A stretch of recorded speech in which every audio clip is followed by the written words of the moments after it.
Hi everyone, I'm me, presenting our work on LIRANet end-to-end trajectory prediction using spatiotemporal radar fusion. A crucial component of autonomous driving stack is perception and prediction, where we need to detect objects in the scene and predict their future trajectories. State-of-the-art methods perform both these tasks jointly with a single model using sequence of LiDAR data and HD maps.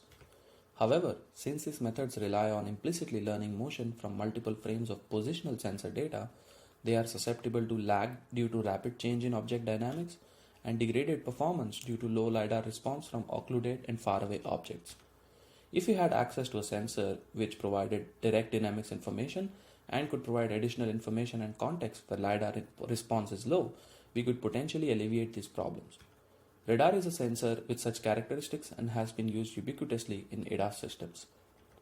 Fusing radar is challenging due to three main reasons: the sparsity of radar data compared to LiDAR, noise in radar data, making association to grid cells difficult, and the incomplete dynamics information as we only have the radial component of velocity.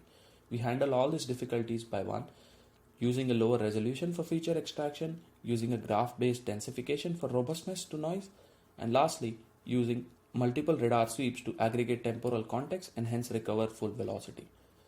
State-of-the-art end-to-end methods take LiDAR and map input and create features which are fused in a multi-scale backbone to generate detections and trajectories. In this work, we propose to add an additional radar branch that processes a sequence of radar data to generate feature maps which are fused into the backbone. To effectively leverage radar data, we must learn robust radar features for each cell in a top-down grid. We start by choosing a resolution appropriate for radar to deal with the inherent sparsity. As radar data has high positional noise, directly associating a point to a cell is suboptimal. To counter this, we create a graph between cell and the radar points, and for each cell, we associate it with the nearest k radar points in a specified grid radius. This graph is then used to learn features for each cell from associated radar points using continuous convolutions, and then consequently emplaced on a radar feature grid. We repeat this process for multiple radar sweeps and stack the feature grids, which are then merged temporally using lightweight 2D convolutions and sent to downstream modules for processing. We now show the effectiveness of our fusion scheme via improvements in prediction and perception performance. We compare LIRANet on publicly available dataset new scenes and observe substantial gains of 10% over the state of the art in prediction. Similarly, on our internal 10x larger dataset X17K, we similarly observe a 14% improvement on all moving objects as radar provides accurate velocity estimates. Not only do we see improvements in prediction, but also in detection, where having radar points at larger range helps support detection of objects where LiDAR response is low. We see a huge gain of 10% on new scenes as LiDAR is a lot sparser than X17K. Choosing the right parameters for radar fusion is critical to performance.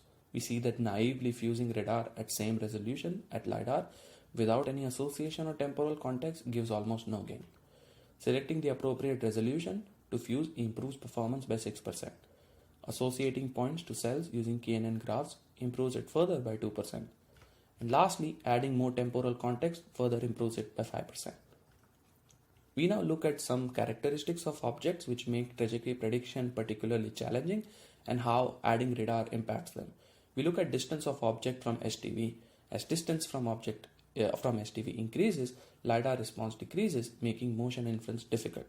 And hence, radar provides direct dynamics information to improve performance significantly. Similarly, we observe that for objects with low LiDAR response, improvement are significant. For objects with rapidly changing dynamics, inferring motion from LiDAR can be challenging because of low overlap across time. Since radar provides direct velocity information, inferring dynamics easier and hence leads to improved performance for objects with high speed and for objects with higher acceleration. Qualitatively, as shown in the figures, radar helps for objects at longer range with low LiDAR response, for objects with rapidly changing dynamics, and for objects which are just coming out of occlusion, where we are able to warn about potential unsafe situations much earlier than a LiDAR-only model.